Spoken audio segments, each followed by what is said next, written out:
The next item of business is a statement by Fergus Ewing on Rural Payment Strategy 2020 to 2021. The Cabinet Secretary will take questions at the end of his statement, and so there should be no interventions or interruptions. And I call on Fergus Ewing. Presiding Officer, throughout the pandemic, Scotland's farmers and crofters, their workers and families, and the businesses and employees all across the agricultural industry have done what they do best, putting food on the table. I want to thank everyone in farming and food production for all they've done over the past 9 months for our nation. There is no doubt that agriculture has not been so hugely affected by the pandemic, but there have been issues. We have all felt the loss of this year's agricultural shows, including the Royal Highland Show. For an industry that often involves solitary working in remote rural and island areas, with families often isolated for long periods too, these shows provide welcome, sadly missed, social opportunities.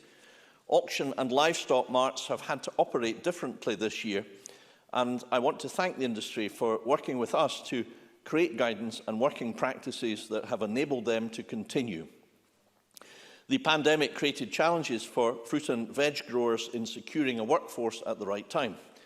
But with the support of Marie Gougeon, the Rural Affairs Minister throughout, they have not only provided work for people from home and abroad, they have also kept a supply of Scottish berries flowing right into autumn. The weather, of course, has at times created adversity, but we have had worse springs and summers. Projected record cereal harvests for this year are testament to that. Presiding Officer, in supporting farming and food production, the Government has one key job: to ensure farmers and crofters get their support payments on time. We opened the 2020 SAF window on time, and we closed it with no need for an extension beyond 15th of May. By June, we had not only paid out all of the 2019 CAP Pillar 1 payments on time, we did it at the earliest ever date in this CAP. We also met the new requirement to make over 95% of Pillar 2 payments by the EU's payment deadline of 30th of June, a new deadline, I may say. And we have been the first part of the UK to start getting 220 monies out to farmers and crofters. Payments under this year's National Loan Scheme began on 1st September, and by 30th of October, 13,652 loan payments have been processed, worth over £335 million to the rural economy. I want to pay tribute to the Scottish Government's ARPID teams across Scotland for delivering all of this. They shifted 17 area offices to home working seamlessly during this spring, and no one actually noticed. That is, in fact, surely a measure of the success of the operation. Brexit, of course, looms large over this success, with so many unknowns still. We don't know yet the terms of a deal with the EU. We don't even know if there will be a deal. We know that exporting key food products will be more bureaucratic, but we don't yet know if they will also face tariffs. And crucially, Presiding Officer, with exactly 7 weeks to go to the end of the Brexit transition period, we know precious little about what funding we will have for 2021-22 across both CAP pillars. Ironically, if Scotland had been staying in the EU, then, like all other EU states, oops, oh dear. I'm sorry, I've dropped the rest of my statement. I don't know if could help me, Presiding Officer. Stand for a moment.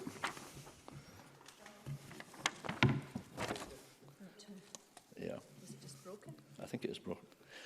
I'll just operate without the apparatus. Please continue. Yes, thank you. If I can just find where I am, that would probably help. Yes, I was saying, Presiding Officer, before I rudely interrupted myself. Ironically, if Scotland had been staying in the UK, then, like all other EU states, we would be moving into a period of continued stability from 2021 to 2027, knowing what means we had to support our farmers and crofters. Boris has made a boorach of Brexit, there's no real question of that, but I and this government are determined to provide Scotland's farmers and crofters with as much certainty and clarity as we can. So, I can advise Parliament that we are publishing a rural payment strategy for the year ahead, with the core objective of matching and improving on delivery of the 219 single application form payments. Processing of 220 claims has been ARPID's priority since July, and we intend to deliver the basic payment scheme, greening and young farmer payments at volume in December this year. Presiding Officer, this means that we are commencing CAP payments 2 months earlier than last year. It's intended that payments under the Scottish Suckler Beef Support Scheme, the SSBSS, and Scottish Upland Sheep Support Scheme, the SUS scheme, will commence in April and May 21, respectively. This will match last year's payment performance. For ELFAS, it is intended that payments will commence at volume in January 2021, and this is also 2 months earlier than 219 systems payments. In 220, EU rules require further transition away from ELFAS, meaning that payments have had to be cut to 40% of the 218 rate. However, as I have stated previously, those in hill and upland areas and on our islands will, of course, also receive the convergence payments.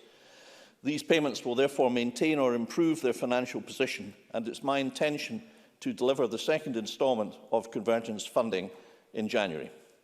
Under other Pillar 2 schemes, payments for existing contracts under the AICS Forestry Grant Scheme and Rural Priorities are proposed to commence from March 2021. This is 1 month ahead of last year's position, and if the opportunity arises, we will commence earlier. Presiding Officer, I set out our 220 rural payment strategy with confidence that we will meet these timelines. And I know that farmers, crofters and agricultural businesses will welcome the certainty it provides. But risks to delivery remain. The disruptive effect of a disorderly Brexit is the main one. The strategy may be at risk if we need to deliver emergency support at short notice if there is a no-deal Brexit. The ongoing prevalence of COVID-19 may also impact on availability of resources. Our staff have adapted extremely well to working from home. However, the continuing situation means that we cannot be certain of future staffing levels. The next few months do feel precarious for us all, but we also must get on with planning for the future. In 2018, I promised Scotland's farmers and crofters a period not only of stability, but of simplification between 2021 and 24. Work to deliver that is now underway, and just last week we laid regulations before Parliament that will mean businesses are subject to fewer inspections while increasing support that focuses on outcomes. We are beginning to plan long-term change to make farming and food production in Scotland more sustainable. In this year's programme for government, we committed to establishing farmer-led groups to provide information, advice and proposals to cut emissions and tackle climate change in their sectors. The first was actually set up earlier this year and reported 2 weeks ago with strong recommendations on how to adapt our suckler beef sector for the future. Its findings map a route to a low-carbon future, one that remains both profitable and productive. And I want to thank the group's chairman, Jim Walker, and his assistant, Claire Simonetta, and all its members for giving so generously of their time and expertise to this work. This week also saw much attention around the release of the report from the Farming for 1.5 Degrees inquiry. The Suckler Beef Report recommendations are consistent with those of this further worthy contribution. This is particularly true for technical efficiency and conditionality for the sector. This emphasises why it is so important that we take the Suckler Beef Report and that we learn by doing. Presiding Officer, I want to make real and rapid progress. So I can announce today that we will establish a board to lead activity on how to deliver the report's findings. The report will be led jointly by government and industry in a strong signal of the partnership approach that will be crucial to success in cutting emissions and changing how we farm and produce food in the future. There is no doubt, Presiding Officer, that the global impact of the pandemic has reminded us not to take food and food security for granted. Indeed, it has highlighted the importance of localised, robust and resilient food supply chains. Key to this is ensuring that farmers and crofters get the financial support they need to pay their bills and to make investments for the coming seasons, helping in turn to support other agricultural businesses and keep the wider rural economy on track. In conclusion, Presiding Officer, the Government's role is to provide that support at the right time, and this, Presiding Officer, is what this rural payment strategy seeks to do. Thank you. Thank you very much. The Cabinet Secretary will now take questions on the issues raised in his statement. I intend to allow around 20 minutes for questions, after which we will move on to the next item of business. It would be helpful if members who wish to ask a question were to press the request to speak buttons now, and I call Oliver Mundell. Thank you, Presiding Officer. And in jest, I would say that the lectern had collapsed under what was a weighty statement, but it wasn't quite that. It was a lot of things that we've heard before. But I would welcome the Scottish Government's recognition that farmers have been working hard throughout this pandemic. And while it might have left the First Minister confused at points, we on this side of the chamber know exactly how essential farmers are. Can the Cabinet Secretary, rather than just patting himself on the back, explain where the much-awaited future long-term vision for the industry is? And can he tell us what finally changed his mind to restore ELFAS to 2018 levels after months of dodging questions from Conservative MSPs? Cabinet Secretary. Yeah, well, where do I begin, really? I mean, first of all, this statement announced new information about very important matters for farmers and crofters. It tells them when they will get and when they can expect to get their money. You know, as someone who's been in business, I don't know if Mr Mundell's been anywhere near business, but it's very important to know when the money is coming in. Just as we are fortunate to get paid every month and we know what day we're getting paid, it's actually quite helpful in business to know when the money is coming in. So this statement today contained new information. It's designed, not really for Mr Mundell, it's designed for farmers and crofters so that they know when they're getting their money. And I'm proud of the ARPID staff that have delivered this. And I don't think that this facetious, snide approach does the member any credit at all. With regard to vision, I've provided a very, very clear vision of a thriving agricultural sector which produces the highest quality food in the world and which aspires to do so with the highest quality environmental standards. I think that's a pretty good vision. And you know something, Presiding Officer? I think more and more people are sharing it. That's why I'm determined, working with my colleague Jim Walker, to lead this programme board, to drive it forward, to deliver a beef herd in Scotland that is not only the finest in the world, but the purest in the world, certainly miles ahead of many of the offerings that arrive from other parts of the world with a huge carbon footprint.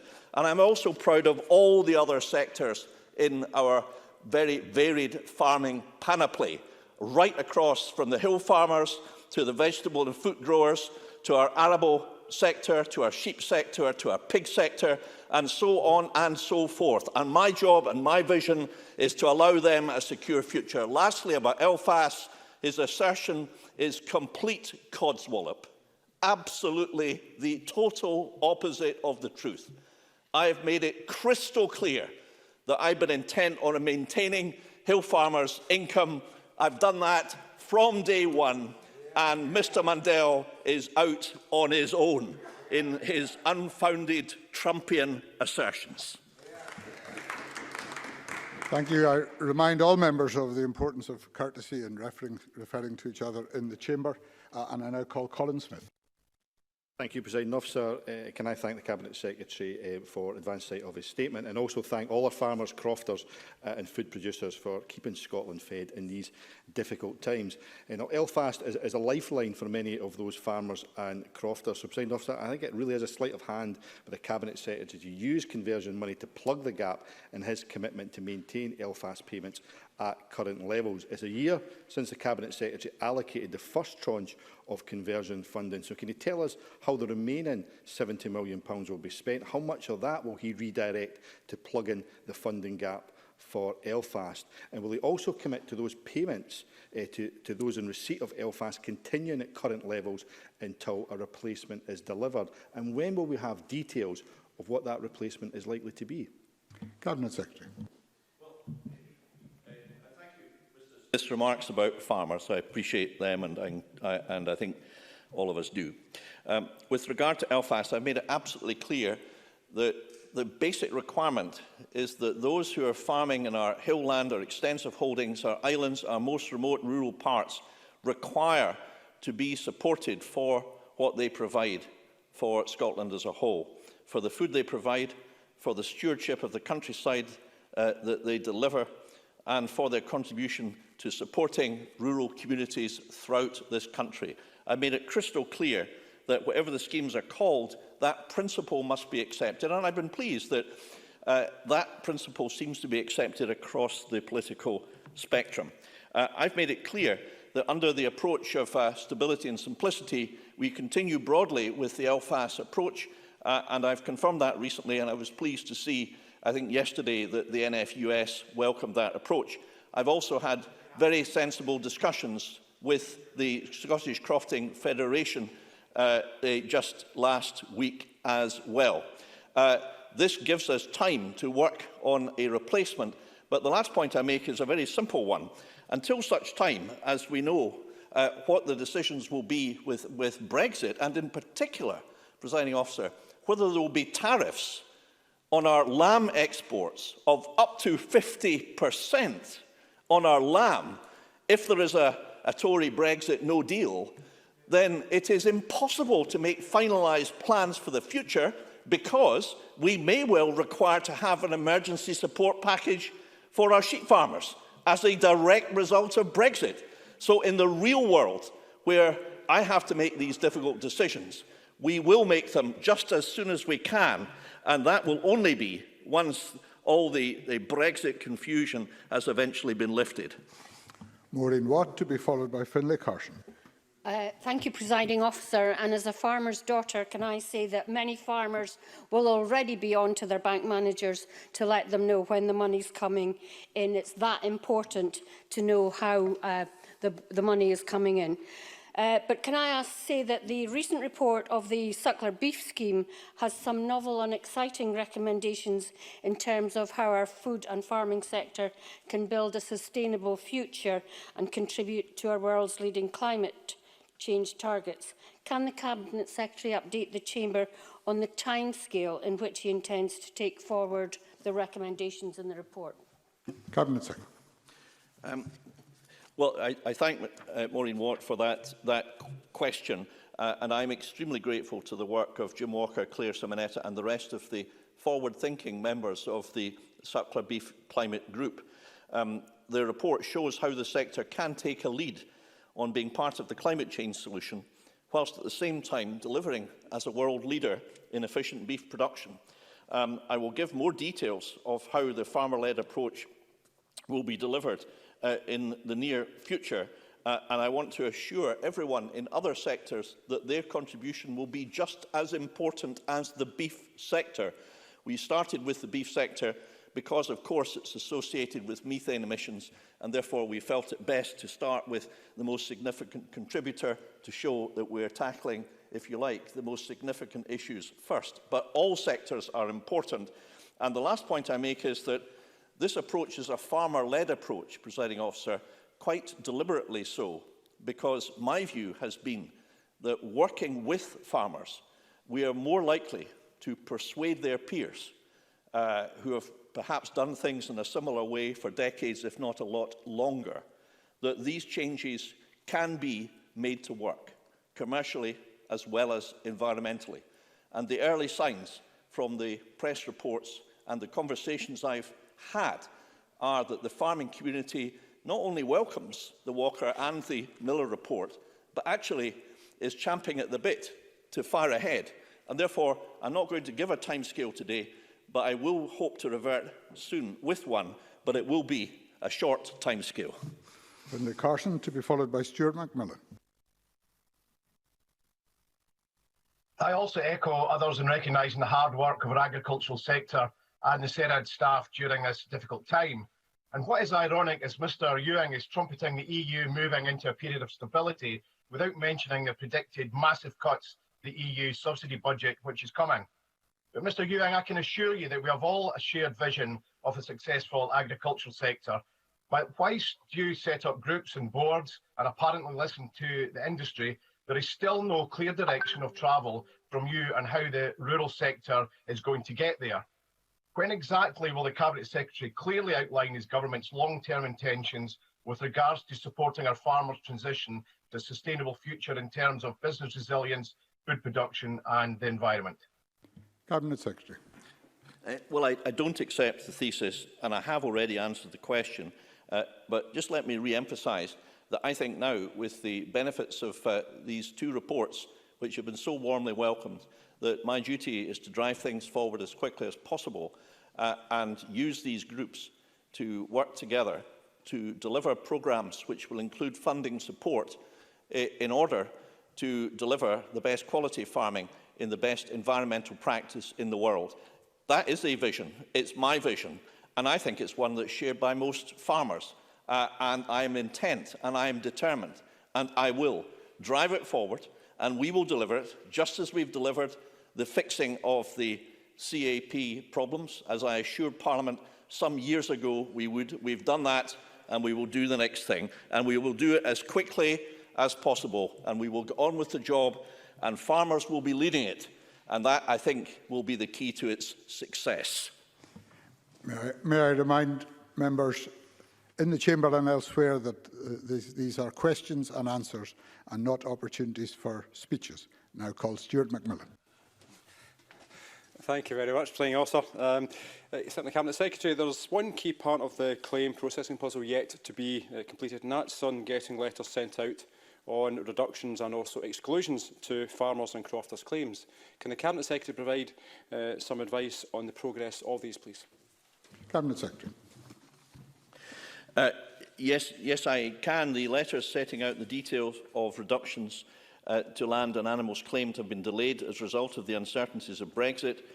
Progress has been made, and I confirm that voluntary coupled support scheme reduction and exclusion letters will start to issue this month, covering all years. Further to that, ARPID are currently working on the next tranche of letters that will provide information to those who had a deduction to basic payment scheme, greening and young farmer payments as quickly as possible. More information will follow in due course. Unfortunately, work to correct the situation has been delayed previously because of Brexit and suspended due to coronavirus COVID-19, but it has since restarted. I call Claudia Beamish to be followed by John Finney.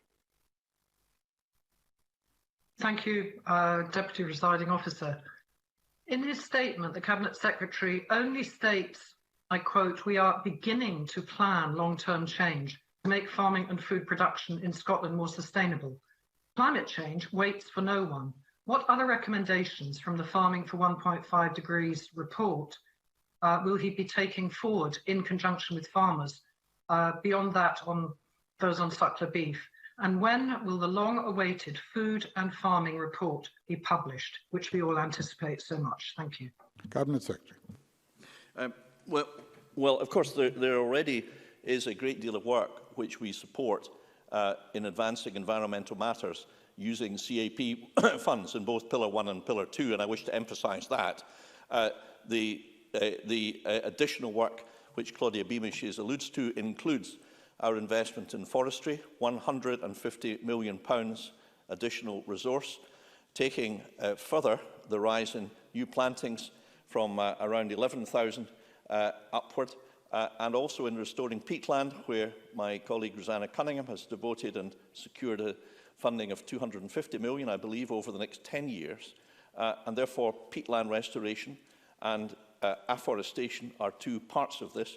In addition, agroforestry and specific aspects of agroforestry are receiving and have been receiving a particular focus. On top of that, the renewable contribution and carbon capture and storage are key elements of the overall strategy to tackle climate change. The Farming and Food Production Advisory Group is continuing and completing its work, and I expect that its report should be available although it is an independent group, and it's up to that group later this year.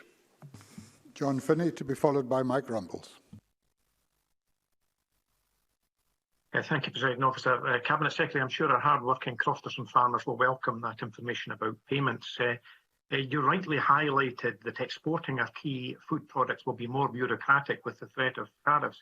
The Cabinet Secretary may be aware there's a 27-acre field in Kent that's been set aside as a lorry park for 2,000 lorries, one of 29 such sites being created in England to deal with border issues. Will the Cabinet Secretary send a clear message to the UK Government that Scottish produce and its producers deserve much, much better than this, and advise them, even at the 11th hour, dialogue rather than diggers might be the better way to deal with expected border logjams? Cabinet Secretary. Well, I thank Mr Finney for his remarks and his recognition of the importance of the payments to farmers and crofters. And he has raised a very important issue which hasn't been raised thus far. I think he's absolutely correct that the bureaucratic and practical and logistical problems posed by borders and by being out of the EU are legion. And we have, myself, Ms Cunningham, Ms Goujon, in the interministerial group meetings and also the XO meetings, which Mr Gove chairs, pushed these points on innumerable occasions, and we will continue to do so. But I do think Mr Finney's remarks, Presiding Officer, reflect a growing undercurrent of concern amongst primary producers and the whole food and drink sector about how this is going to work out or not on the night. Mike Rumbles, to be followed by Rona Mackay. Presiding Officer, both the Cabinet Secretary and I were in the Scottish Parliament, as you were, during the time Ross Finney delivered these payments in December every year. So after 13 years, it's good to get back to where we were, and it's with good humour that I welcome the Cabinet Secretary's statement, and I completely agree with him. Farmers and crofters do need to know when they get their funding. But can the Cabinet Secretary tell us a little bit more about the Farming and Food Production Future Policy Group, which Parliament called for in January 2019? He set it up, he's facilitated it, and it had been due to produce an interim report at the Royal Highland Show in June. I know he's already indicated to Claudia Beamish that he hopes his interim report by December, but can he give us a greater indication of when that might be? Cabinet Secretary. Well, I recognise the good work that Ross Finney did and is doing now as Chairman of Food Standards Scotland, and we work closely with Ross. With regard to the question, I can't be more precise than later this year, I'm afraid, and that's because it is an independent report. I must stress that. You know, I'm not writing this report. I don't think Parliament expects me to. I don't think I should. You know, I think it is an independent report, and therefore it is really up to the members themselves, with the support from the Scottish Government that they enjoy, to come to a final conclusion about what is a very complex and challenging area, to be fair to them. And the group, if you look at the composition of the group, there's a very wide and distinguished set of persona there. So I'm sure they've had very lively discussions. But I am informed that they're expected to come to a conclusion later this year. And their report, and it is an advisory report, it's advising Parliament and the Government, will be welcome, I'm sure. We are fortunate, though, with the Walker and Simonetta and Miller reports to have had two such thorough and well-received reports that I do think actually signpost a large part of the way forward. But we do need to take a strategic approach overall. And that's why I was very pleased that Ms Beamish asked the wider question beyond farming, because there's going to need to be very substantial change to tackle climate change. Not just one sector, but all sectors. And it will need to be swift. And that's why I am intent on getting on with this. Rona Mackay, to be followed by Peter Chapman. Thank you, Presiding Officer. With the Brexit transition period looming, it's astonishing that the UK Government has to date given no clarity regarding funding for 2021-22 CAP pillars. Can the Cabinet Secretary outline what engagement the Scottish Government has had with the UK Government, and whether the UK Government has at least set out a timescale by which they will be in a position to give Scottish farmers the certainty they need? Cabinet Secretary. Yes, I have pressed for clarity of funding throughout 220, but Engagement from HMT, the Treasury, started only at the end of September when they presented the devolved administrations with a farm support paper, not, I may say, to ministers, but to officials. Scotland, Wales and Northern Ireland have common and significant concerns regarding the proposed funding settlements. The present approach taken by the UK Government fails to respect devolution settlements and breaks the commitments made that we would not lose out in essential funding when we leave the EU. Currently, we all stand to lose funding, and the commitment made that collective engagement would be undertaken to agree the principles for allocation of funding has not happened. The devolved administrations issued a joint letter on 30th of October requesting an urgent meeting with the Chief Secretary to the Treasury, to which letter we await a response. Peter Chapman. Thank you, Deputy Presiding Officer. Cabinet Secretary, we all know that the three-crop rule wasn't a system that suited Scottish agriculture. So I welcome the fact that it's suspended for 2021. But what I do wonder is this a permanent suspension? Have we seen the back of the three-crop rule, or is it only for the 1 year? Cabinet Secretary. We have suspended the three-crop rule. We have no plans to bring it back. We suspended it because we did not think it was applicable to the particular circumstances of Scotland. In doing so, although I'm not a farmer, Mr Chapman is a, hope you've received your payment on time, but in doing so, we did recognise that there was a clamant call from farmers to tackle the three-crop rule for a long time. And therefore, I was very pleased that we were able to do so. But in doing that, I want to emphasise the message that that's, if you like, against the direction of travel. The direction of travel will be to look at change and to require change in order to meet the environmental imperatives. It's a legal duty, but I think it's a moral imperative as well. So yes, goodbye the three-crop rule, not au revoir, but there will be further improvements needed on a major scale. Thank you very much. That concludes questions on the statement. My apologies to Richard Lyle, Stuart Stevenson and John Scott, whose questions have not been reached. We are, however, well over our 20 minutes, and it's simply a reminder that shorter questions and shorter answers make for more questions and more answers. We now move on to the